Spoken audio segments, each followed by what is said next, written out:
बनाया तुम्ही हो, सभी अंग ढंग से सजाया तुम्ही हो। तुम्ही मेरी नजरे, तू ही नजारा, तू ही मेरी नजरे, तू ही नजारा, मेरी जिंदगी का सारा तुम्ही हो। तुम्ही मेरी नैया, तू ही किनारा, तुम्ही श्री राधे, तू ही किनारा, मेरी जिंदगी का सारा तुम्ही हो।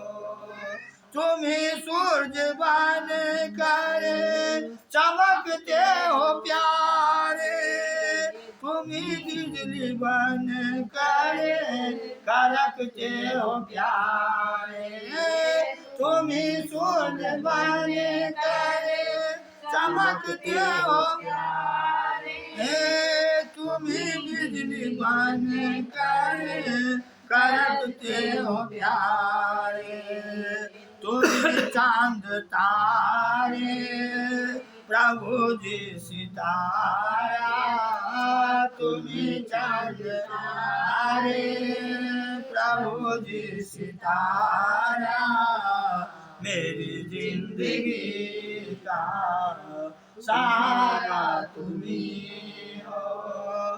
तुम्ही मेरी नैया, कौन नैया है? भगवान ही नैया है, वही सहारा है और कोई सहारा नहीं है। तुम्ही मेरी नैया, तू ही किनारा, मेरी जिंदगी का सहारा तुम्ही हो। तुम्ही बन के बादल बरसते हो प्यारे, तुम्ही फूल बन कर महकते हो प्यारे, तुम्ही गरजते हो प्यारे, तुम्ही फूल बन कर महकते हो प्यारे। नदी सिंधु सागर की धारा तुम्ही हो, नदी सिंधु सागर की धारा तुम्ही हो, मेरी जिंदगी का सहारा तुम्ही हो। तुम्ही मेरी नैया, किनारा तुम्ही हो, तुम्ही मेरी नैया, किनारा तुम्ही हो, मेरी जिंदगी का सहारा तुम्ही हो।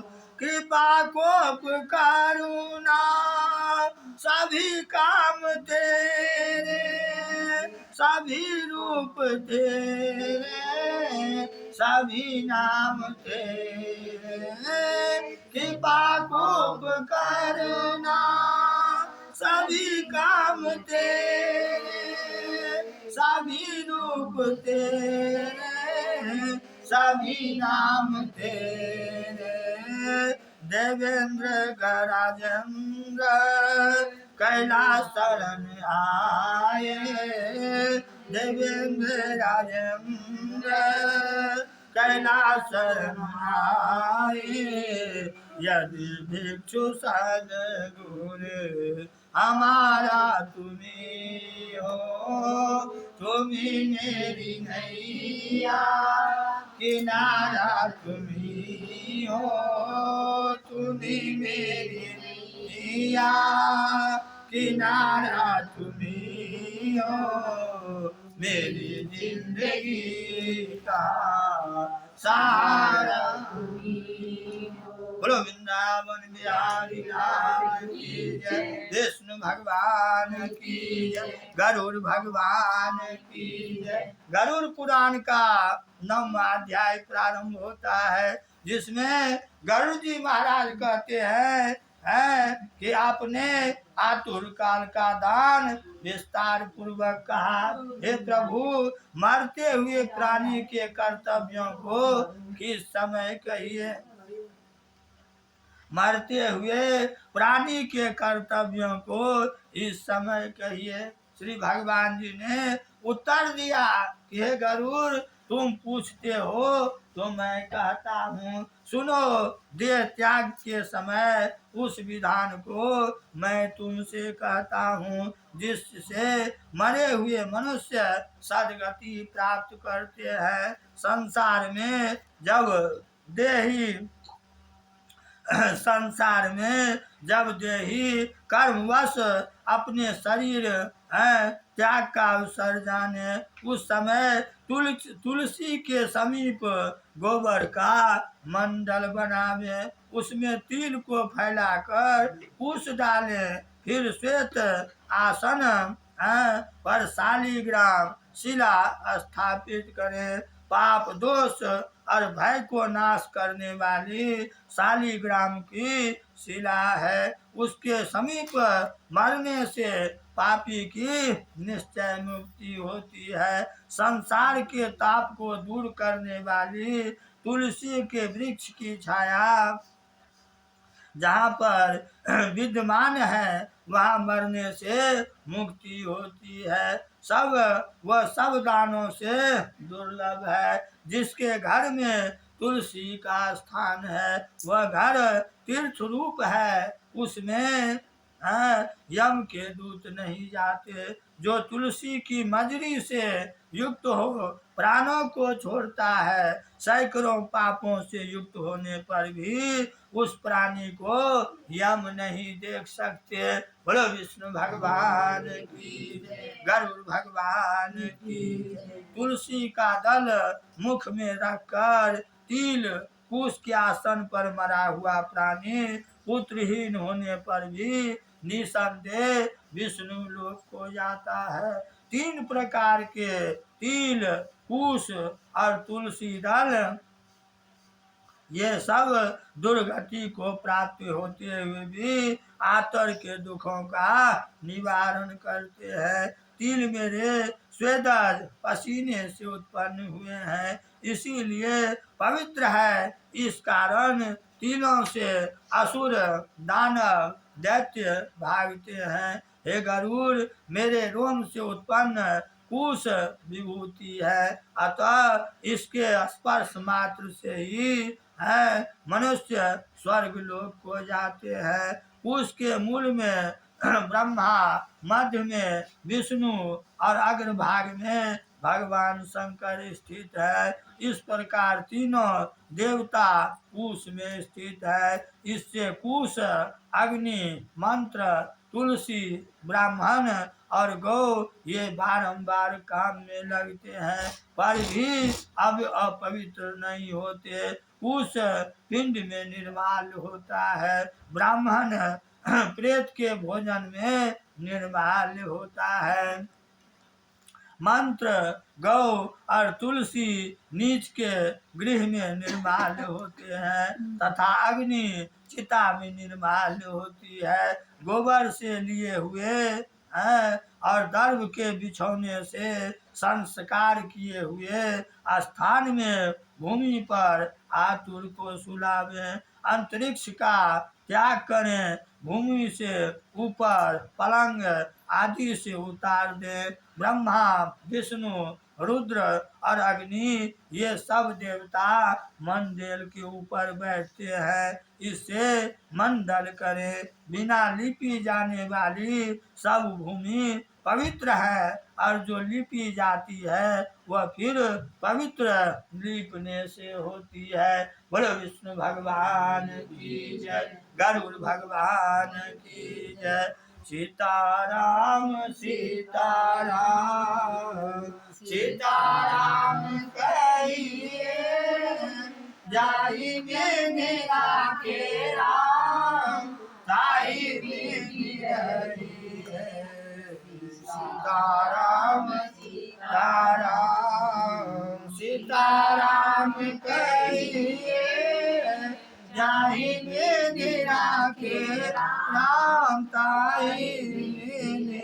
बोलो वृंदावन बिहारी लाल की जय, विष्णु भगवान की जय, गरुड़ भगवान की जय। कहते हैं गरुड़ जी महाराज राक्षस, पिशाच, प्रेत और यम के दूत बिना लिए हुए स्थान में, खाट में, अंतरिक्ष में प्रवेश करते हैं। इससे अग्निहोत्र, श्राद्ध, ब्राह्मण भोजन और देवता का पूजन, इन सब को बिना बिना मंडल लिपे भूमि पर आतुर से न करावे। इसके पश्चात उस आतर को लिपी हुई भूमि में सुलाकर उसके मुख में स्वर्ण और रत्न डालें, फिर शालिग्राम स्वरूप चरणामृत पिलावे। बोलो विष्णु भगवान की जय, गरुड़ भगवान की जय। शालिग्राम शिला के जल को जो बिंदु मात्र पीता है वह सब पापों से छूटकर स्वर्ग जाता है। उसके पश्चात महापातक को नाश करने वाले गंगा जल को पिलावे। वह गंगा जल सब तीर्थों में किए हुए स्नान के पुण्य फल को देने वाला है। काया को शुद्ध करने के लिए 1000 चंद्रायन व्रत करने वाले और गंगा जल पीने वाले दोनों बराबर हैं। हे गरुड़, जैसे अग्नि को पाकर रुई का ढेर जल जाता है, वैसे ही गंगा जल को पीने से पाप जल जाता है, नष्ट हो जाता है। जो सूर्य की किरणों से तप्त गंगा जल पीता है वह सब योनियों में छूटकर हरि लोक में जाता है। नदियों के जल में स्नान करने से मनुष्य पवित्र होता है, किंतु गंगा जी का दर्शन, स्पर्श, पान और गंगा यह नाम कहने से ही मनुष्य पवित्र हो जाता है। बोलो गंगा मैया की जय, गंगा महारानी की जय। गंगा जल सैकड़ों हजारों और पवित्र पुरुषों को पवित्र करता है, इसीलिए संसार से तरने वाले उसी जल को पीवे। जो पुरुष कंठ में आए हुए प्राणों के समय भी गंगा गंगा ऐसा कहता है, वह मरने पर भी मरने पर विष्णुपुर को जाता है, पृथ्वी पर फिर नहीं उत्पन्न होता है। जो लोग प्राण निकलते समय गंगा का चिंतन करते हैं वे भी मोक्ष को प्राप्त होते हैं। गंगा जी का ध्यान करें और उन्हें नमस्कार करें, गंगा जल पीवे, उसके पश्चात मोक्ष देने वाले श्रीमद् भागवत की कथा सुने। श्रीमद् भागवत का एक श्लोक अथवा चौथाई श्लोक अंत समय में जो पढ़ता है वह ब्रह्मलोक से कभी नहीं लौटता है। श्री कृष्णाय वासुदेवाय गोविंद देव की नंदनाय च नमः नंद गोकुमाराय गोविंदाय नमो नमः। जो श्रीमद् भागवत का एक श्लोक अथवा चौथाई श्लोक अंत समय में जो पढ़ता है वह ब्रह्मलोक से कभी नहीं लौटता। वेद और उपनिषद के पाठ से शिव तथा विष्णु के स्तोत्र से जो ब्राह्मण, क्षत्रिय और वैश्यों की मुक्ति मरने के पश्चात होती है। बोलो विष्णु भगवान की जय। हे गरुड़, प्राणों की यात्रा मरने के समय अनशन व्रत करें और विरक्त द्विज मात्र को आतुर संन्यास देवे। कंठ में आए हुए प्राणों के समय भी जो मैंने संन्यास लिया ऐसा कहता है वह मरकर विष्णु लोक को जाता है, पृथ्वी में फिर उत्पन्न नहीं होता।